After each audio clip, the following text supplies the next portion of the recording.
thank you for joining Handle Your Business with Bobby Dino. I am here with the one and only Noble Brown. You may know him as Sociopathlete on Twitter. Noble is an author and someone that's a very intelligent man that has a lot to offer on pretty much any subject you bring up. Thanks for joining us, Noble. Well, thanks for having me, Bobby. Good to talk to you again. Yeah, always. You know, Noble and I, we actually had a chance to meet last year, right? Yeah, in Sacramento. God, Sacramento. time flies. Yeah, we had some cigars, Yeah. we had some drinks. We were in the Devil's Den of California, but it was a good time. And Noble, maybe for those that aren't familiar with who you are or what you do, why don't you go ahead and give them a little bit of background on yourself? Sure. So I got kind of started on the social media a few years ago, mostly because I wanted to plug my work. I have one novel out, and I'm working on others, and then I also do a lot of philosophy. I'm writing a book on philosophy as well, and you know, I'm very passionate about, you know, history. Um, I think the understanding of current events is easier to grasp through the lens of historical context. So I like to bring a lot of that to bear, you know, with my engagement online, and that's a lot of what I'm writing about in my philosophy book, which right now the working title is Sociopathleticism, the philosophy of successful barbarians as told through history and legend. Oh, wow. And you know, the idea basically there is to talk about, you know, throughout civilization how men who were considered barbaric were actually very successful, and most successful men who conquer lands or people or other cultures are considered barbarians, but they're civil in their own minds. So it's a concept that I'm kind of hammering out, and you know, just looking for the patterns throughout history, and but not just history. I think a lot of what mankind bases its ethos on is also through legend. So stories that, you know, starting all the way back with, you know, Gilgamesh and the Bible and, you know, Homer and so forth. These weren't necessarily true stories, but they resonate, and we see it even today. I mean, you know, popular media, comic book movies, you know, Lord of the Rings, all this stuff. Right. They all have messages that we're trying to use to understand the nature of human behavior, and so that's kind of what I'm trying to distill. So No, that's a lot about what that's actually very cool. And we were talking a little bit earlier. Just for those that are watching, a lot of times what will happen is I'll be talking with a guest, and we'll get into a conversation, and a half an hour will go by, and it's like, oh, we should hit the record button on this. You know, we won't even be recording. Right. We're just talking ahead of time.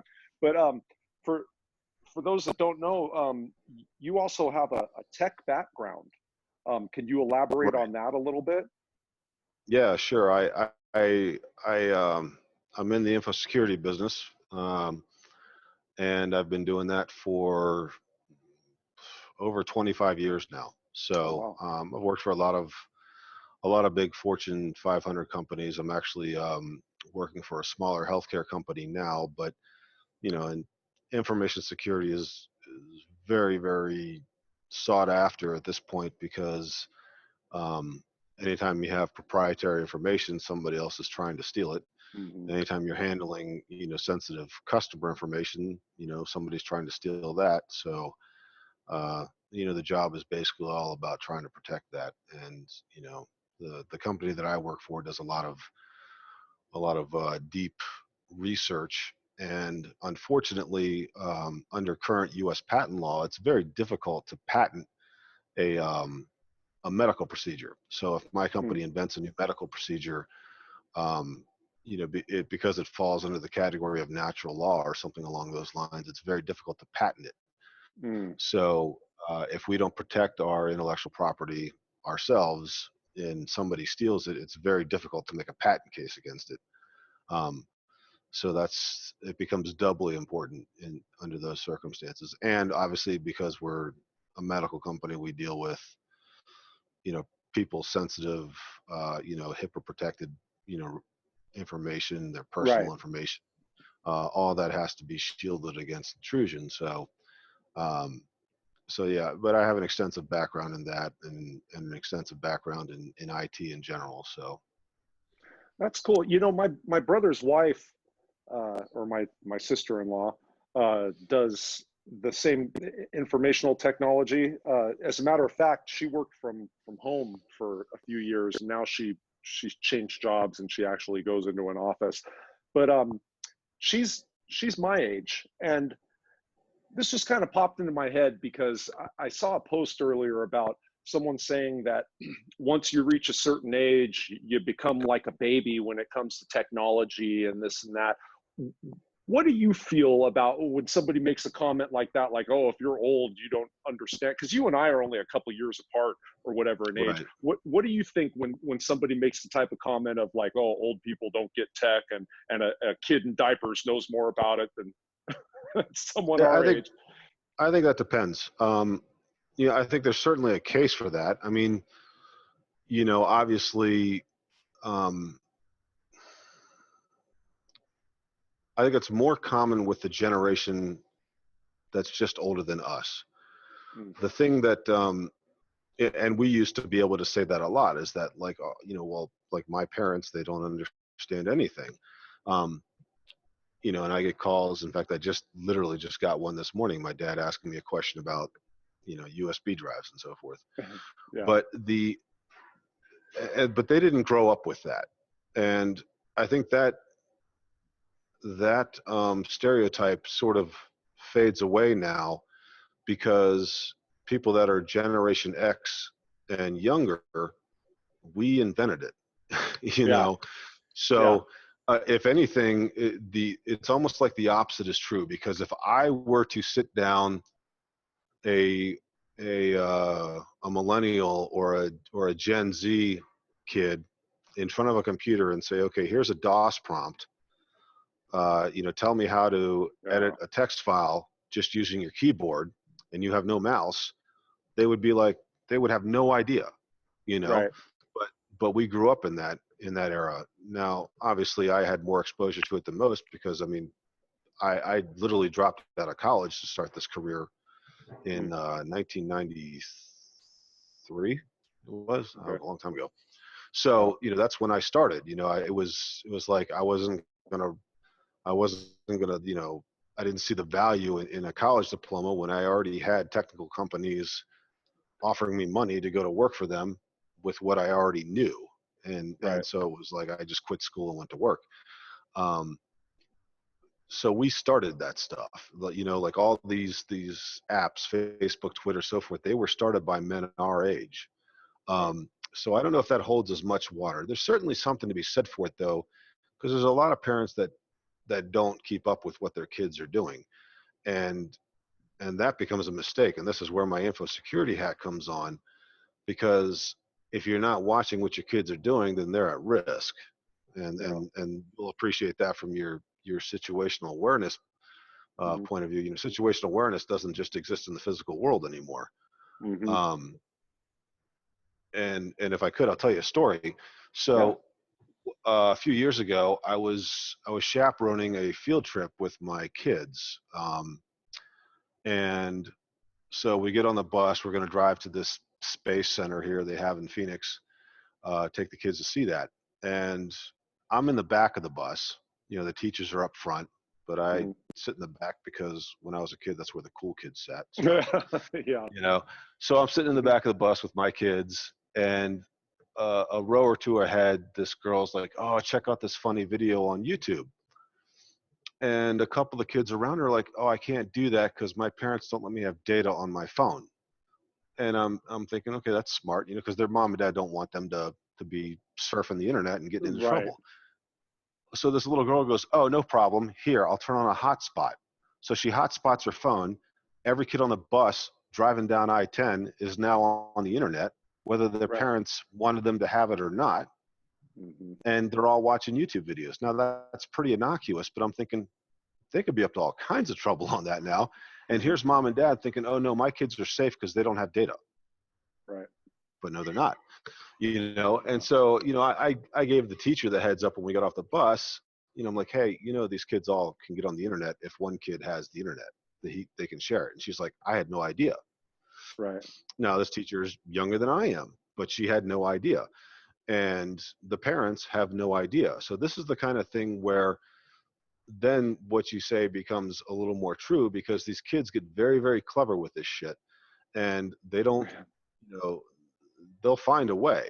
I mean, my kid first started surfing porn on his, Nintendo DS, which had a web browser built into it, Oh, God. and I'm like, okay, now I got to disable that. Like, so I learned very early on, this was years ago. Like I learned Yeah. very early on, like, okay, you got to watch this stuff. So like even though my kids live with their mother most of the time in Texas, all of their devices I watch. I put software on there to watch their smartphones, their laptops, their tablets, everything. Yeah. And I make no apologies about that. I've told them, and I'll tell everybody who wants to hear it, like, because some people are like, oh, you got to let your kids have their privacy. No, you don't, because the chomos don't give them any privacy. They don't respect Right. that shit, and they'll find your kids, Right. And so you gotta watch. You gotta be vigilant. And as far as I'm concerned, if I buy them the device, I own it. If I pay for the service, I own it, and Right. it's my right to watch it. I mean, just like my company, everything that you do on your company computer or on the company internet, they're watching. Trust me, I Mm-hmm. know, Yeah. and because I'm the guy that they asked to investigate that shit. And you have to understand that if it's not yours, they have a right to watch it. And the reality is, even if the government wants to watch it, they're going to watch it. Even if you think it's your internet and it's your service, and oh, I'm secure because I'm using a Tor network and I'm going through a VPN. No, you're not, because ever since the Patriot Act, they've had the technology where every operating system, short of maybe a few of the open source ones, but certainly all of the computer hardware has spyware built into it. Yeah. Your Intel processors have the ability to spy on you, to monitor your keystrokes, to look at your camera, to look at your network traffic, everything. So if Yeah. you're paranoid about electronic devices monitoring you, you should be, because it's all being monitored, and there's no VPN that's going to keep them. If they know the identity of your device, then they're going to know how to track you one way or the Yeah. other, because and I could get deep into the technical how they do this. I don't know that. I mean, if people want to hear more about it, reach out to me online. I'll be happy to explain it. But it's certainly possible. It certainly gets done. And so you have to assume that digitally you're being watched anytime your device is on. And even when it's off, sometimes they can turn it on for you. Like it's really freaking freaky what they can do these days. And they've been doing it ever since 9/11, because we basically gave up our right to have a due process and require a warrant before getting a wiretap in this country. So, Yeah. And you and I were talking about, that was one of the things we were talking about before we hit record. And you had brought up about that picture of Zuckerberg on his computer, and he had the tape over the right. camera, and Yep. how people were laughing, going, "Oh, how paranoid!" And you said, "Well, he knows how it works. Is Yeah. what it is." No, again, Zuckerberg is a Gen X guy. He's totally socially awkward, and people like to make fun of him for that, but he is intelligent and he knows how this stuff works. And I'm sure he understands the implications of, what the government is doing, because I'm sure his company has to comply with it. Yeah. They probably get thousands of requests a day from police departments all around the country, around the world, saying, Mm-hmm. hey, we caught this guy, we think this guy's a pedophile. We need to see his chat records. And they have to, I mean, a lot of times, they can push back and say, we want a warrant. Apple is one of the companies that's a little better about it, but believe me, they're watching all your shit too. Oh yeah. And you know, because I mean, a lot of these Apple guys are like, oh, Apple's more secure. No, it's not. Trust Yeah. me, it is not. And, you know, it's a lot of times they'll just roll over and give it to the government without asking for any due process because they don't have to. They're Right. not violating your now. I mean, they can be ethical as a company and say we want to see a warrant, but they're not required to. They can't get sued. In other words, you as a defendant, if if your information from Facebook ends up being used against you in court, you cannot sue Facebook saying, well, you didn't give me due process. You didn't get a warrant for this. You just gave it to the well, they don't doesn't matter. Yeah, They're because it's allowed to do that. theirs. Yeah. It's theirs and they're not required to respect your privacy. So either don't use it or fucking deal with it. Like it sucks, but that's the Mhm. reality of it. And that's the level of power that they have. And the only the only hope that we have is that hopefully at some point there will be some antitrust action against these social media companies, at least for the purpose of helping to stop all the deplatforming that's going on. Because now you're getting into First Amendment stuff, you know, right to free speech and so forth. Um, you know, and that's getting stepped on. So it's my hope that you know that will be a priority you know, in the second term of the Trump administration, now that he's had time to stack the federal courts with all of his judicial nominees. But that remains to be seen, you Right. know. But he certainly seems to have a passion for calling out unfair treatment of everybody on the political spectrum with regards to the media and social media. So we'll see what happens. But that needs to be addressed. And I think if they were to, you know, to regulate these companies a little bit and break them up a little bit, you know, kind of Teddy Roosevelt style, you know, you don't want the government to take over. What you want to do though is have the government intervene enough so that the environment is competitive. Mhm. And, you know, right now it's not. So I'm hoping that that gets addressed. Yeah. You know, it seems to me that this time that we're in right now, this period of technology and of social media and whatnot, it's almost akin to something along the lines of women not having the right to vote, or you know, blacks not being able to attend white school, with in regards to the deplatforming and whatnot. Like, I think it's going to be something to where 20 or 30 years from now, we're going to look back and go, God, could you remember when they could just boot you off because you said this or that? Do you No, see it heading in that direction? it's it's a good analogy because I think we have to learn from the lessons of the past where anytime we marginalized anybody, and Hmm. you know, whether it was marginalizing women or it was marginalizing minorities or marginalizing gays or whatever, that was bad. Like that Yeah. wasn't okay, you know. Right. and and and you can't do that, you know. And that's not what America was founded on. You know, America was founded on people that were marginalized at the time, which were, you know, Protestants who wanted to practice their religion in their own way and not be Hmm. forced into a state religion. And, you know, and they took tremendous risk um, to establish a nation where they could be free to do that. And I think we need to respect that. That means, yes, we have to not marginalize people who think differently, and that goes all across the spectrum. You know, we can say, hey, you know what, I don't understand, you know, transgenderism, or I think it's silly, whatever. Okay, fine. But if that's how you want to act, you go right ahead. Like, I don't care. That's your business. Now, don't force me to do it. Just as like you don't want me to force, you know, my political stuff down your throat or my religious stuff down your, that's fine. Don't Hmm. force it down my throat either. And then we're cool. Like, I'm Right. totally cool. You want to dress up like a furry and you know, whatever, do your thing. Like, I Right. don't care, you know. Right. Just keep it to yourself, you know. and and so we've got the right idea with a lot of this stuff, believe it or not, I don't necessarily disagree with everybody who wants to make a cause of like, hey, let's stop marginalizing people. I'm fine with that. But the problem is that what they don't realize is that they're fine marginalizing people that think differently than them. And Right.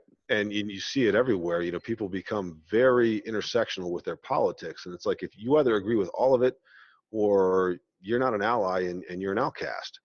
And I'm like, that's a little bit insane to me. I Right. mean, you've got people who are, you know, they agree with like 90% of your stuff, and then you're casting them out over the 10%, and it shouldn't matter. They don't have to agree with any of your stuff. It's like, okay, then just don't agree. But you don't have to marginalize them. You don't have to deplatform them, Right. and we get very, very comfortable coloring anything that we don't like with the brush of, oh, well, that's hate speech. And it's like, Right. well, okay, that's a little bit much. And I think we made a mistake in legislating, hate crimes in general. I mean, a crime is a crime. If I go out and lynch a man, that's murder, and Yeah. I should be put to death for that. And it doesn't matter if I was motivated by hate or greed or what the motivation was. It doesn't matter. A crime is a Right. crime. Murder is murder. Like, calling it a hate crime and giving it some extra special designation is absurd to me. And then we've carried that over to speech. And it's like, wait a minute, speech is not a crime, you know? Right. And that's where I get very alarmed at the broad brush strokes that are painted over unpopular opinions. And it's like, okay, Right. you're just taking another group and marginalizing them. And it's like you say, hopefully in 30 years we look back on this and like, wow, can you believe that we treated people who were, Republican or libertarian like this? Like, that wasn't cool, Right. And just like now we look back and say, wow, can you believe that, people used to beat up people for being black or gay or used to Right. tell women they could, like that was absurd. It looks Hmm. absurd now, Right. and hopefully it looks absurd in a few decades. I mean, I think that's a very good point. You know, you're seeing it from the right historical perspective that maybe in a few years we'll look back and say, wow, we've come a long way. I'd like to see that. Yeah. I mean, the both of us, we remember a time to where certain things mattered and certain values were held in a higher regard. And like you're saying, with, for example, like this blanket hate speech, right? Right. Uh, a lot of these laws and legislation, they'll pass it under the blanket of, hey, we're going to go after the racist, Right. or with, let's say, RICO, the Racketeering Act, hey, we're going to go after organized crime, right? But what happens is once those lawyers get a hold of it and start writing it out, you can twist and turn anything into anything.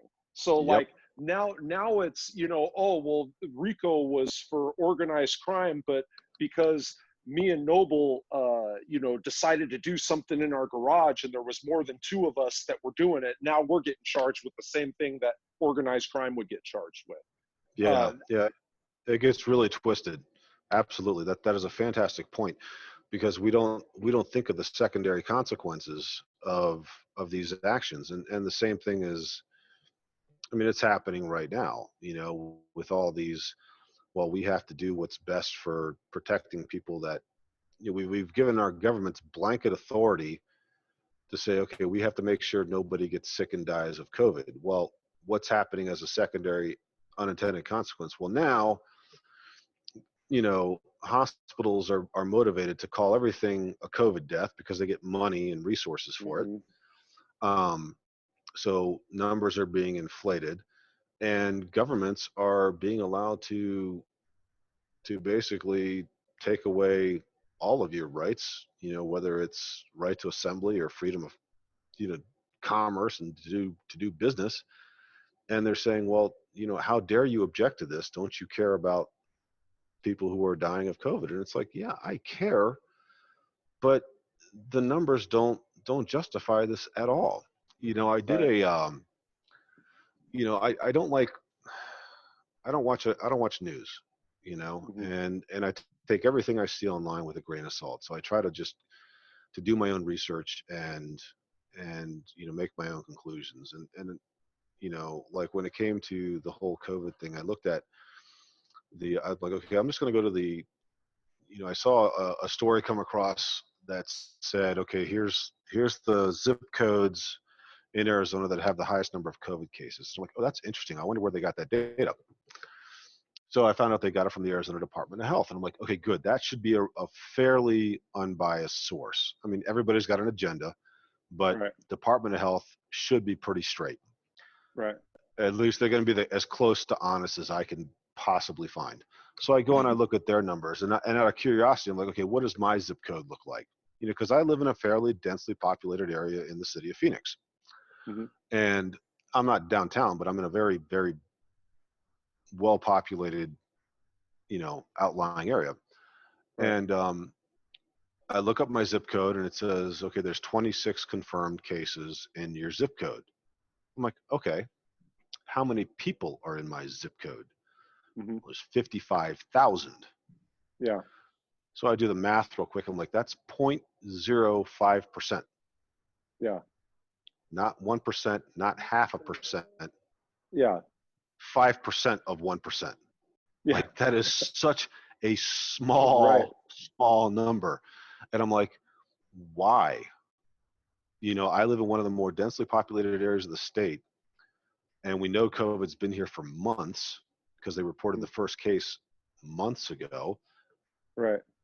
Why are we doing this? Like, it seems like a little bit much, you know? And, you know, people talk about, well, look how bad it is in New York. I'm like, but how much do we really believe the stuff in New York? You know, because again, I work for a medical company and I see email traffic from doctors all over the country. Hmm. And because it's part of my job. Sure. And I'm telling you, I mean, the stories that are out there that are saying that like hospitals are ghost towns and hospitals are empty and hospitals are going bankrupt, those are true Hmm. because they've overreacted to the COVID threat, and they're shutting everything down that is quote non-essential and everything that's elective. And what people don't realize is that elective surgery is what keeps doctors and hospitals in business. Elective surgery is what enables those hospitals to stay open for the emergent cases. Because a lot Hmm. of times people will come into ER and they can't pay, but they still get treated. Right. And hospitals still have to turn a profit and still have to keep the lights on. Now, yeah, they Right. can, you know, government can help out here and there, blah, blah, blah. But a lot of times that's a sunk cost. Hmm. And what's paying for that is all the people that are going in and getting hip replacements or getting arthroscopic surgery on their knees or getting artificial boobs. Hmm. And they have to have hospital facilities for that so they can operate in a sterile environment. And they're paying for that because it's Right. elective. So they have to pay up front. Hmm. And so that keeps the hospital open. Now, if Right. you're taking all those out and saying we're only going to handle emergent cases, well, Yeah. hospital can't stay open, Right. especially if it's not if there's no surge. If there's a surge, I understand it. Like, yeah, you need the beds, you know, but they've shown cases where like they overreacted. They had the National Guard set up field hospitals and then nobody showed up and then they Yeah. closed them down, you know, and it's Yeah. like, okay, why did we believe these numbers that we were getting from China? Or why did we believe these projections that we got from a guy in Great Britain who was full of shit? Like Right. all of a sudden, like and now they're not modifying the projections. They're going off the same bad math. Right. And I'm like, okay, now that we're seeing this domestically, like I am much more inclined to believe the numbers I'm seeing in my own backyard with my own eyes. And Mm. what I'm seeing is not a lot of people getting sick. What I'm seeing is like I live in a zip code of 55,000 people and only 25 people got sick. Yeah. And as far as I know, none of them died. You know, Mm. no, I mean, I haven't checked this morning, so I don't know. But the point is, Right. like, it's not a lot. Like, more people are going to get killed in a car accident in this zip code than, you know, than any of this. So, what are we doing? And Right. so I have to wonder, like, okay, are people being a little too opportunistic here? You know, because somebody's always going to make a buck, and somebody's always going to get more power in a crisis like this. And so the Right. government's certainly getting more power, and certain corporate interests are certainly going to make a few more bucks. And because the only people that I see that are hurting is the little guy. You know, the Right. small businesses that can't keep their restaurant open or can't keep their barbershop open, those guys are hurting bad. And Right. maybe they can take out one of those government loans, but the government loan comes with a hook. Like nobody talks about the fact that like the government gets 10% of your business if you take that loan, you Yeah. know, and your loan is leveraged against the value of your business. So if you go out of business while you have that loan and you have to sell your business, your whatever you sell it for, the government's getting 10% of that. You know, Right. like that's not free money. You know, you got to Yeah. pay that back. You don't pay that back, they're going to come after you because they have a lien on your business now. So, you know, and that money ran out. They're arguing in Congress now. Do we release more funds for these small businesses because we ran out of money? And the other problem is that a small business is 500 employees or less. So a guy with 400 employees, that's a pretty, that's more of a medium business, Right. and he's going to have an attorney and an accountant on staff full time. So those guys ran out and got their money right away because they had guys on staff that could take care of it. But Right. the mom and pop barbershop or restaurant, they don't have those guys on call. You know, they talk Right. to an accountant once or twice a year. They talk to an attorney if they get sued. You know, Right. don't do any of this stuff. And so they didn't get in line early enough to get any of the money. Now the money's gone. Right. So what are they now? Like, well, their landlord still wants to get paid, Yeah. you know?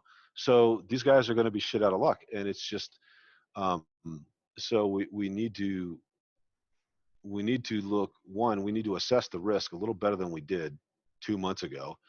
And, you know, we were basing it on hysterical, you know, news from China. And we have to wonder, like, well, why would they want us to be hysterical?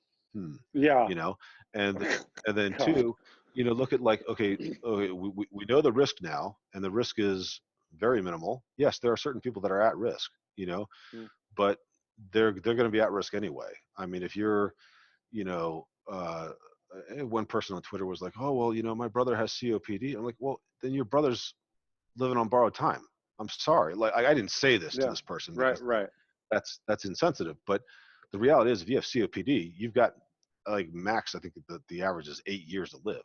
You're gonna Right. die, you know. Hmm. And COPD, you can die if you get the flu, if you get a cold, if you get Right. any kind of pneumonia.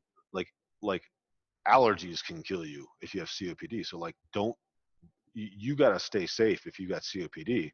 You gotta quarantine yourself anyway. Um, the point is that the people that are high risk should already be taking precautions. You know, um, it sucks that, you know, a couple of nursing homes got hit, and that's what really upset everybody. But the reality is, nursing homes are where you go to die, and and you know, nobody seemed to care when they shoveled their parents off to a nursing home because they didn't want to take care of them. But now all of a sudden, everybody cares. Like, where were you 6 months ago? You know, um, so Yeah. it's just, I think we need to look at the risk and the impact a little more closely and a little more logically and carefully. And yeah, you have to take the emotion and the passion out of it. You need to be a little more robotic in your analysis because we're we're totally overreacting to it. You know, and you know, this applies to the stuff that you talk about in your book and so forth as well. Like you cannot react in a state of hysteria because that's Right. going to get you in trouble, you know. Right. And we're seeing this on a macro scale now. Like all of society is doing what you're telling people not to do. Like, hey, be cool, handle Yeah. your business, but don't, like, you know, if you freak out in a stressful situation, you're going to die, you Right. know. And we're seeing this on a You know global what's scale now. crazy? You know what's crazy is, and you and I have been on the same page from the beginning. Like I mean, from right when this thing started, we were very analytical about it. I remember you more so than anybody. That's why I say that. So we were very analytical about it, and like numbers, you know, and cases, and going, well, wait a second, hold on. Like, is Right. this any worse than what? And one of the things that's really tripped me out, and you too, because we both commented on it as well in social media posts, is people that project themselves as cool or level-headed and authorities on stuff and this and that. It's like we've really seen the panic come out in a lot of people, like the anxiety and the panic, and just like this kind of feeding into the hysteria. Uh, Yeah. and that to me has been um, it's been really eye-opening, because It, when you look to somebody as an authority, or somebody as an authority on a subject or whatever, you expect a sense of level-headedness and calm. right. You don't expect people to be freaking out, like that doesn't imply that you are very that you have a lot of authority on anything when you're at that level. Right. Well, and that's, leaders are made and broken under pressure. Um, I mean, there's all kinds of historical context for this. Going the United States military from the Civil War through World War II used to be very good about dealing with this, in that, you know, men that were in charge of the military, generals, field generals, and so forth. Um, in times of peace, they get promoted based on, what they're good at administratively in peacetime, but you don't know until the shooting breaks out. Right. And Lincoln had to fire a ton of generals in the Civil War when it broke out, because he found out all these guys were incompetent. And unfortunately for him, the Confederacy had all the good generals, Yeah. and and Yeah. and but the same thing happened in World War II. I mean, um, they fired so many uh, officers in that conflict right off the bat. I mean, guys that were, from 3-star generals all the way down to, lieutenants, were getting washed out really, really fast. General Marshall, who kind of ran the army during the war, he was good about that. Like, it was accountability. It was like, hey, we're taking this away from you. You're going to go back and run a training camp in the States, because you can't do this, because you're Right. not handling the pressure well. And we're certainly, it's been a little disappointing for me. Certain people that are quote unquote influencers on social Mhm. media, um, they've been exposed, and Yeah. it is disappointing. And I'm hoping that it's a teachable moment for them in hindsight, um, because maybe they'll come out and they'll actually be better at what they purport themselves to be. My biggest target in this, because I don't want to call out anybody that we know personally, but I'm sure you and I know people that we would agree have kind of let us down here. But like Tim Ferriss is a guy who's I would call a big influencer, Hmm. and he preaches a lot of Stoic philosophy, and he was one of the first ones to hit the panic button. He was screaming for the city of Austin to shut down South by Southwest, and I'm like, what are you doing? Yeah. Like, you're supposed to be the big Stoic philosopher.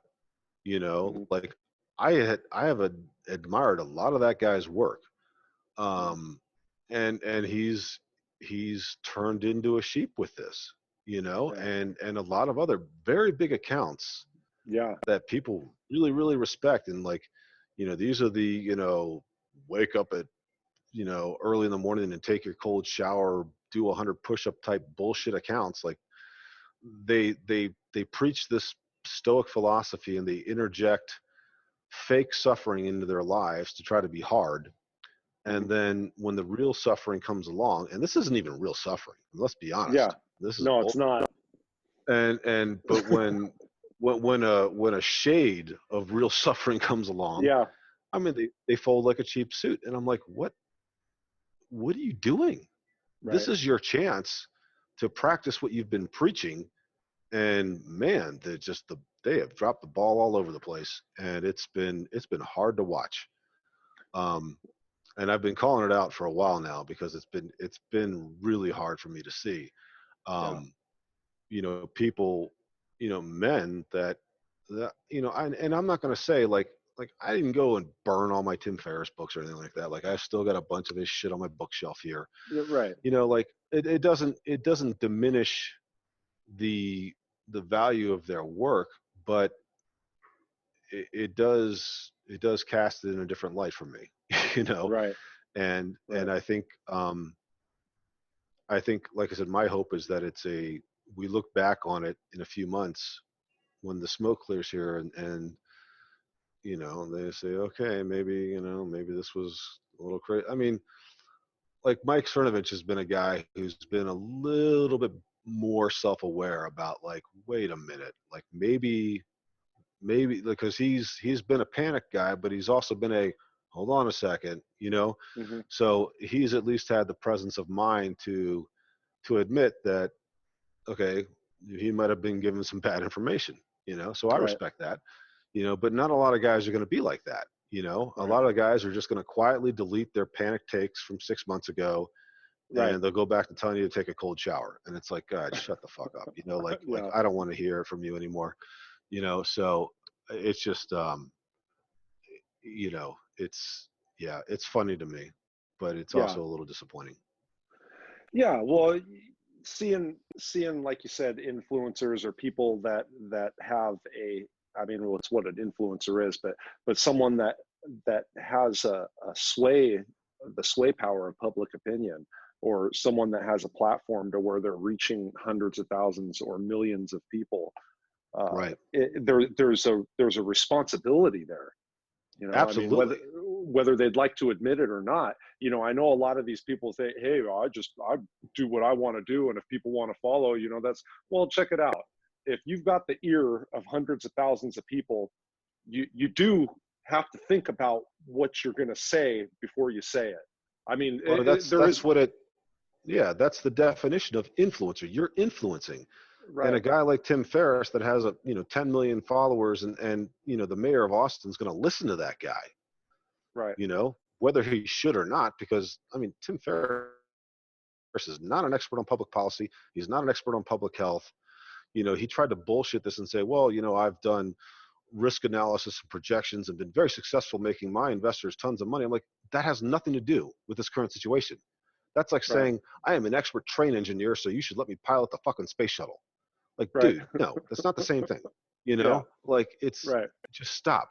So, he is an influencer, and it's dangerous. It's like giving a guy a megaphone and telling him he can go ahead and shout fire in a crowded theater.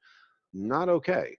Right. And so if you can't be careful and responsible with that level of clout, then maybe you shouldn't have it. Like, and Right. we're certainly seeing that, because it's been revealing for sure. Yeah, and a lot of this responsibility too is going to fall on the public or the fan, the person that is doing the following. Because Yes. unfortunately, what happens is somebody will say something, right, and then people will go, "Oh, he said this or that or whatever." But like you're saying, 6 months down the line, everybody forgot that he said this or that, or they, oh, well, really, in hindsight, it really wasn't that bad with whichever, and they still give this person a soapbox from which to stand on.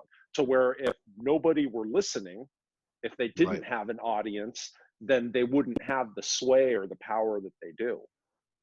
Yeah, and that's another area where we've become weaker as a society. I think is we used to really pride ourselves on, kind of every man being his own sovereign, and Mhm. every man, you know, taking care of himself.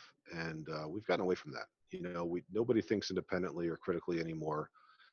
Um, they want to believe what they see on TV or on social media. They want to believe their influencers, the people that they're fans of. They want to they want to have the right opinion. That there's been this phrase that's been kicked around called, well, being on the right side of history. Mhm. And it's like that's a little dangerous when you think about that, because everybody that if you're on the side that wins, you're on the right side of history. I mean, whether you like it or not. you know, if the Nazis had won, they'd be on the right side of history, you Right. know, Yeah. because we'd all be speaking German, and there'd be, talks at school about how, oh yeah, we were on the right side of history. Like, you're on the right side of the history if you win, not necessarily for any other reason. Right. So, you have to be very, very careful about trying to please everybody with how you act, how you think, how you speak, Right. because then you're in this emperor has no clothes situation. Everybody, and we all know that childhood fable, right? Everybody, said the emperor had this beautiful cloak, and it took a child to say he's naked, Right. like, but nobody wanted to say it. Nobody wanted to be wrong. Nobody wanted to have the wrong opinion. Nobody wanted to be on the wrong side of history, Right. and that is, I mean, that's a lesson that's hundreds of years old, and we still haven't learned it. And if anything, we're worse about it today than we have been before. Yeah, and well, and a lot of it too, speaking from a historical context, we talk about how I'm gonna, because you brought up Nazi Germany. My grandfather that raised me was actually in World War II. He was with the Flying Tigers, and I mean he fought against Germans, and he fought against Japanese. So I mean Yeah. it was something that was not only close to him, but through proxy I heard about and kind of learned about as a kid. And a lot of times we have this thought that says, you know, how could these Germans like go along with gassing Jews? Like not just the soldiers, but how could Hmm. like the average person like think that gassing Jews was all right, or putting them off? Right. And but then you look at now, right, to where people are, oh, so and so's got his mother over right now. Oh, 911. Hey, there's some social Right. non-social distancing happening or whatever, to where Right. you only have to look at what's happening right now, to where people are snitching on each other and willing to, tell for the government and all that, to where it's like, oh, okay, I see how Nazi Germany was able to pull that off. So even though 100%. there's some time that's gone by between, I mean, that was 80 years ago or something like that, but even though there's some time that's gone by, we still see the similarities, to where it's like, oh well, people, when they're put in that group think type of thing, to where we're right, like you're saying, the right side of history, we're right, Yeah.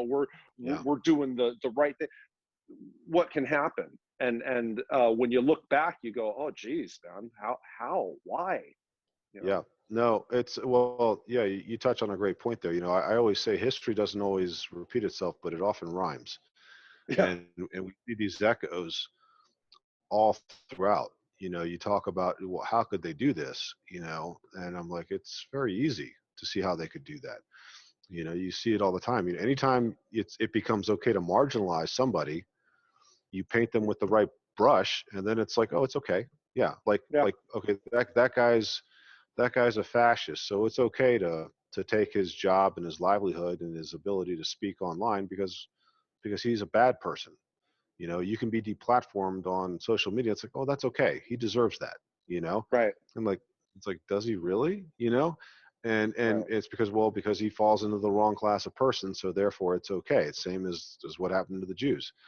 Hmm. And you get back to, how could they do this? Like, the people, I think a lot about how, what it would take to be the kind of person that, puts them on the cattle car, or the kind of person that, Yeah. puts them into the barbed wire, or the kind of person that puts them into the ovens and into the gas chambers. And I'm like, why didn't they say no? And I'm like, and they say, well, they're just following orders.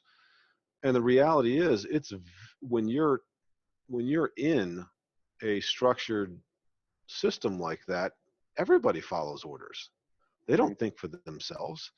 A lot of these people, on the right wing or libertarian side of things, are like, oh well, it's no big deal because all the military and police, they're all right wing anyway. They won't actually do this. And I'm like, oh no, they will. They Yeah. they will follow the orders. You know, Right. and they won't think about it. They'll just think they're doing the right thing because they're doing what they're told. So if you think the National Guard won't roll up on your neighborhood because, oh, your neighbor's in the National Guard and he's got a Trump sign in his yard, think again. He'll Yeah. do what he's told. He will follow the orders because they Right. always do. History Right. has told us that over and over. So the people that cling to the false security that like, oh, well, if there's a civil war, the military is going to be on our side. I would not count on that, Yeah. you know, um, because history has told us, like I said, I mean, atrocious things, have been Hmm. done under the blanket of just following orders, Right.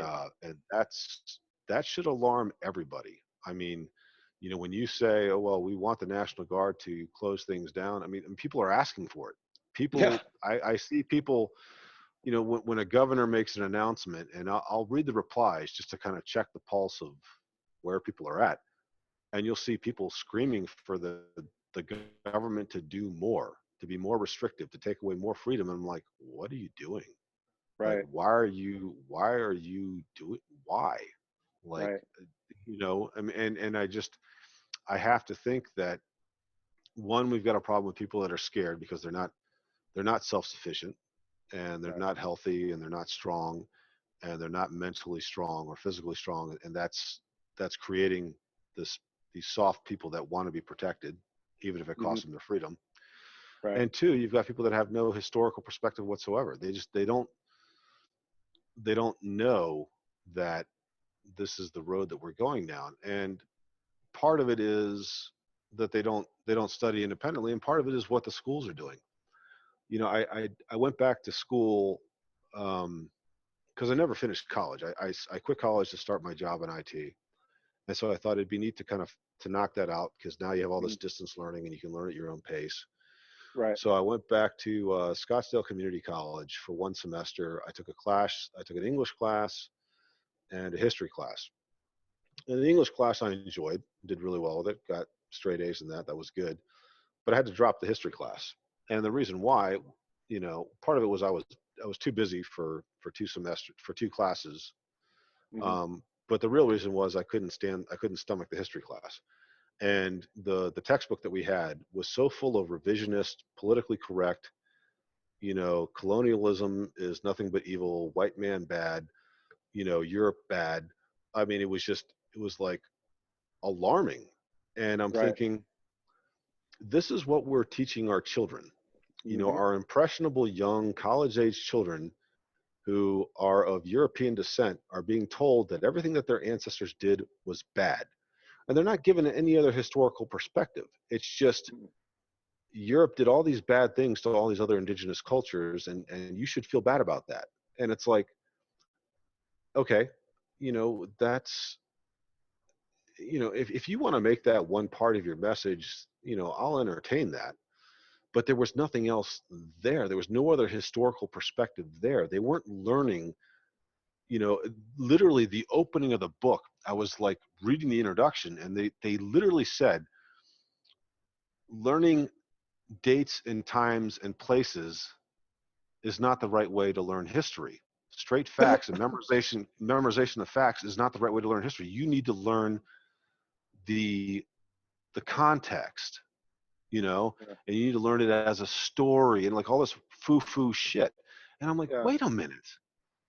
The Yeah. absolute best way to learn history is to look at it as dispassionately as possible Right. and look at the reality of it and Hmm. say, okay, this happened. This many people died on this side. This many people died on this side. Side A did it because of this. Side B did it because of this. And this was the Right. result. And look at it like, don't take sides. Right. Like for example, you look at like all the Civil War monuments they're tearing down and so forth because they don't want to show that side of it. I'm like, it's important to understand the context of the day and age that that conflict took place. It's important to understand both sides of that conflict. Right. And you can say, yeah, ultimately the Union was correct because it accelerated the end of slavery. Now, I Hmm. would argue that slavery was on its way out anyway. And if the United States wanted to end it, they should have done it like Great Britain did, but they Right. didn't. They forced it Now, you know how Great Britain ended slavery? Hmm. The what they was no, go ahead.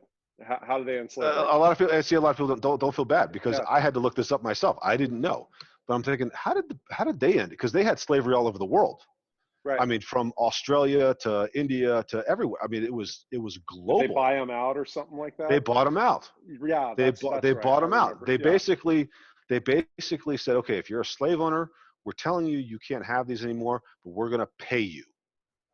that's right. Okay, we didn't Yeah, just say stop. We said, hey, and they literally wrote a budget for this that was like, it was an absurd percentage of the British Empire's gross domestic product for years that yeah, they had set aside to make. So they put their money into it.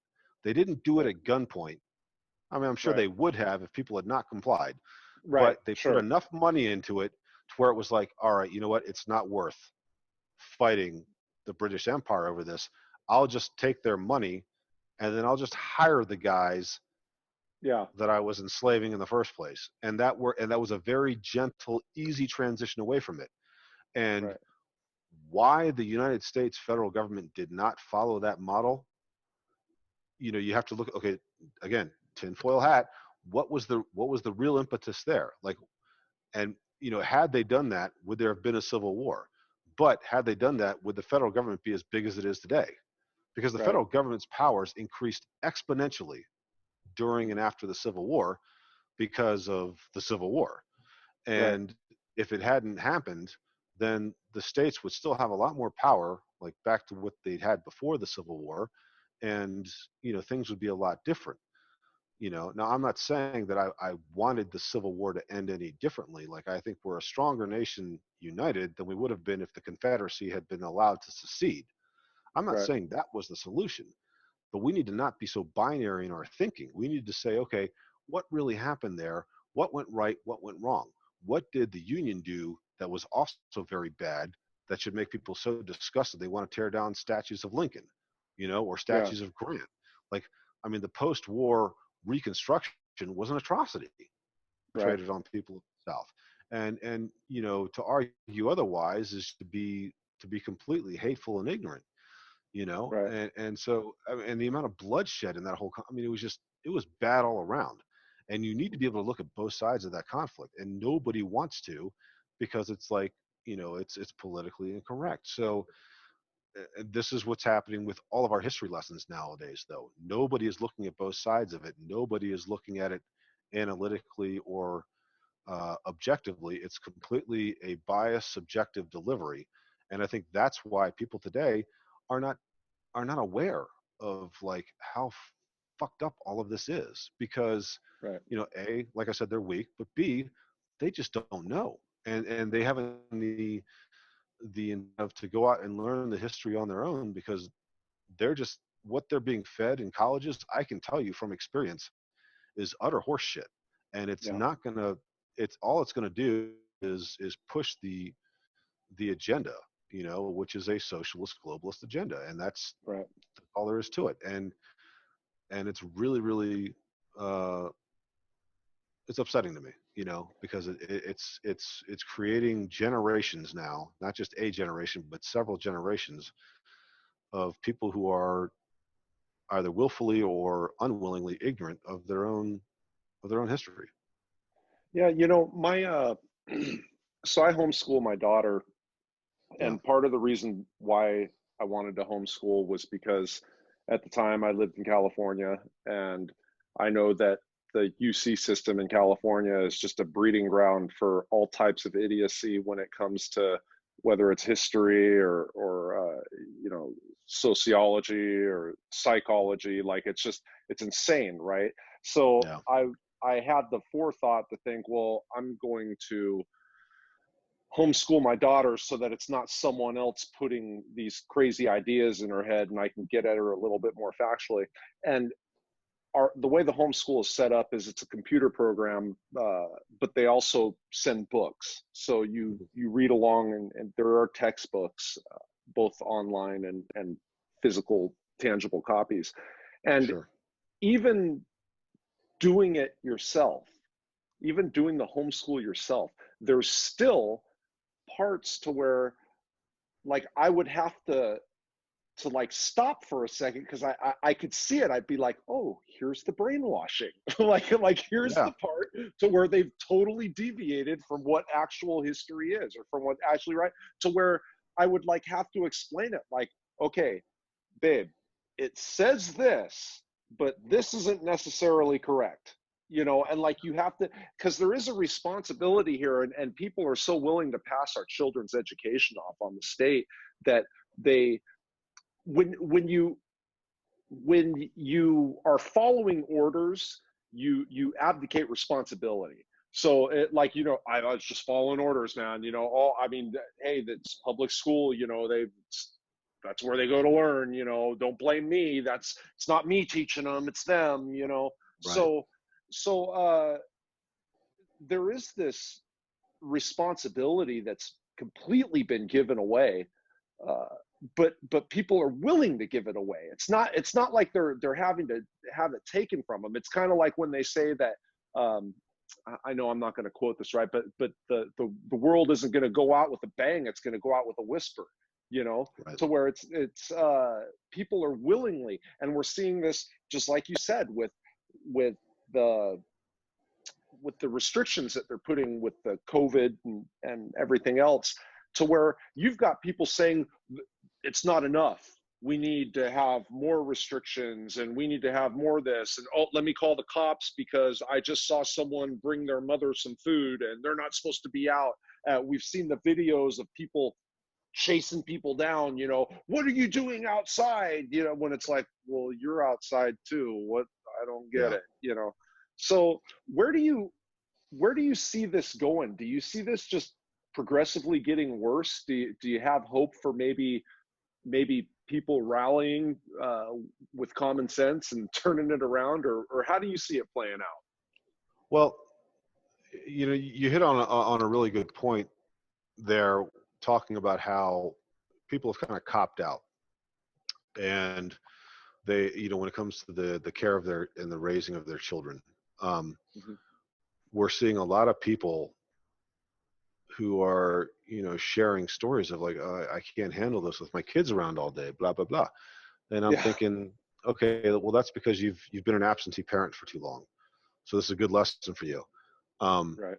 and that's the thing, is we have these absentee parents that, like you said, hand their kids off to the state. The state brainwashes them and hands them back. Yeah. And the cop out is like, hey man, I'm just doing what I told because that's where they go to learn, like you said. Hmm. Um, and that's maybe the positive there, is that people are seeing what the result of that is, and they're Yeah. saying, huh, this kind of sucks. Maybe we need to take some control back here.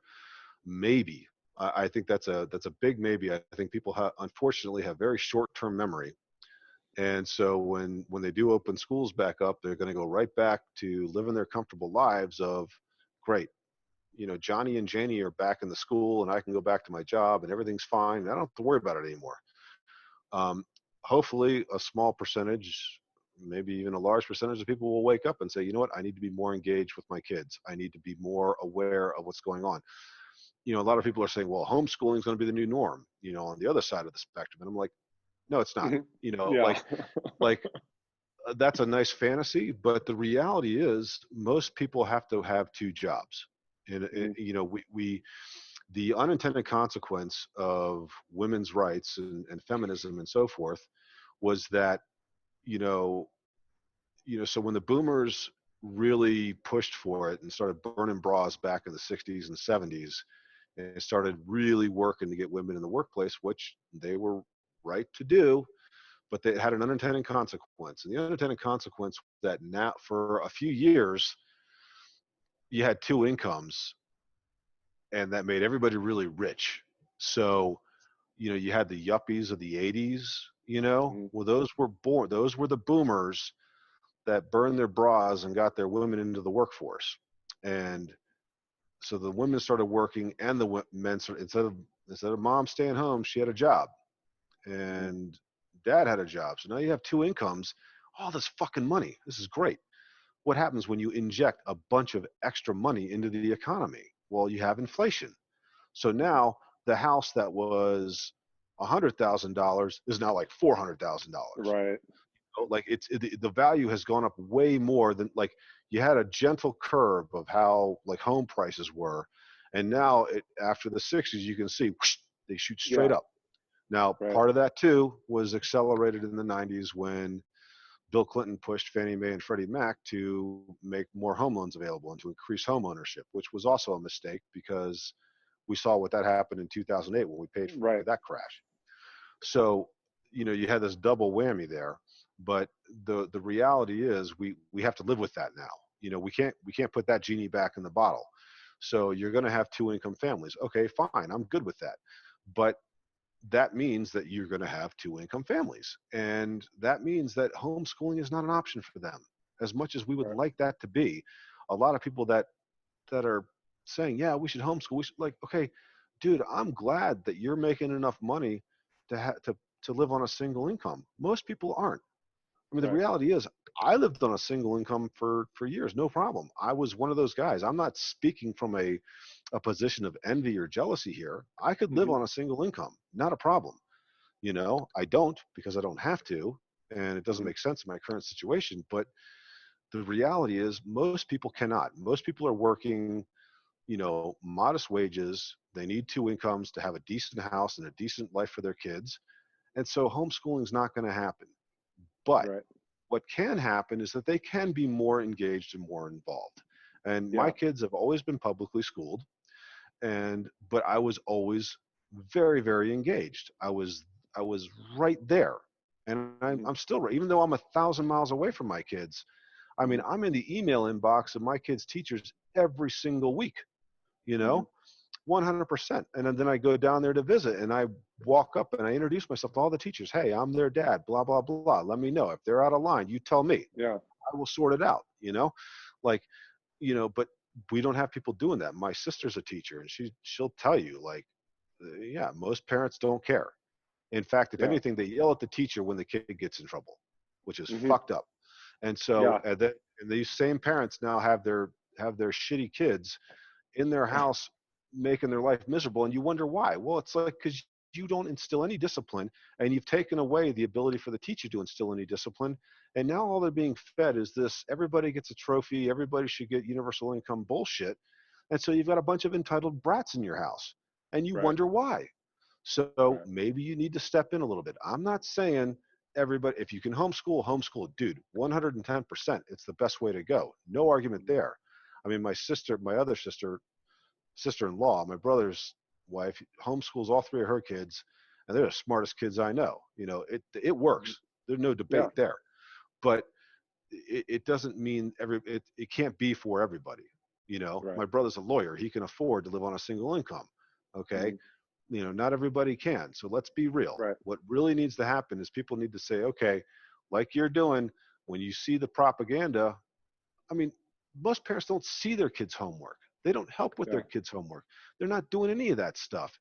And I'm like, Yeah. okay, I want to know what you're reading in school. What'd you do in school today? And it's not just an empty question. Like, what did you do in school today? What did you learn? Oh, let's talk about that. What did you learn Yeah. about, Gandhi? Or what did you learn about, Winston Churchill? Let's talk about that. And oh, Right. well, they told you this. Well, actually, maybe look at this. I keep a set of encyclopedias on my shelf here, and they're from 1989. Now, you can't, Hmm. like, encyclopedias aren't even made anymore, Right. you know, but I got an old set of Britannicas from 89. And the reason why is because, before 1990, you didn't have so much revisionist history out there. So I feel like if my kids are learning something pre 1990 through the lens of 2020's historical horseshit, I can go back and pull the article and say, this is what actually happened. Like, Right. it's a good resource for that. And it's Yeah. getting very, very hard to find that, though. Like, I encourage people, like, if you can find a set of old encyclopedias, grab them, Yeah. because the digital stuff is going to get whitewashed. So a digital is not going to be enough. Wikipedia is trash. Find the Right. old books that were written by college professors that grew up in the 50s, and Right. those guys understood, like, your greatest generation guys. And I don't know if they're the greatest generation, but they were certainly the last great generation. Right. And that's a more fair label for them, because Western civilization had a lot of great generations, but they were the last before things started going sideways. Right. And and and those are the guys that wrote the books back in the 80s and 70s, and like, okay, those are probably a little safer to read. Anything after that, you're taking chances. So, Yeah. that's my hope, is that I don't think there's going to be a revolution. I don't think there's going to be this mass awakening. I think it's going to happen in small bits, and that's probably the best we can hope for. Man, this is we've touched on some stuff, man. This has been good. I think Dude, I'll go all over the place. So you give me an open mic. You got to watch it. no, I think man, we should probably wrap it here because I feel like we could do this just for hours. Sure, yeah. Is there anything that you mentioned earlier that you're working on another book? Is Yep. there any other stuff that's coming up, or do you want to plug anything? Let people know about what's on in store for your future. No, I mean, to be honest, I have 3 books that I'm working on simultaneously, which is probably a terrible idea. But I am working on 2 works of fiction and the philosophy book all at the same time. It's just, I've got a head like a squirrel. I'm just all over the place. Mm-hmm. But the one book that I have published is available on Amazon. It's a novel. It's brief. It's called The White Arrow. Yeah, I have it. I read it. You can find Yeah. that online. And all of the short form articles that I've done are on sociopathletic.com. So you can check that out. And for those that are watching, all of Noble's info will be in the bio. So just make sure Awesome. to Thank you. scroll down and look, and we'll have it in there. Man, it's always a pleasure, and it's nice Indeed. talking to someone that actually can hold a conversation and knows a little bit about what they're talking about and where they're talking about it from. So it's been a pleasure. And for everyone out there, thank you for tuning in. And until next time, stay safe out there.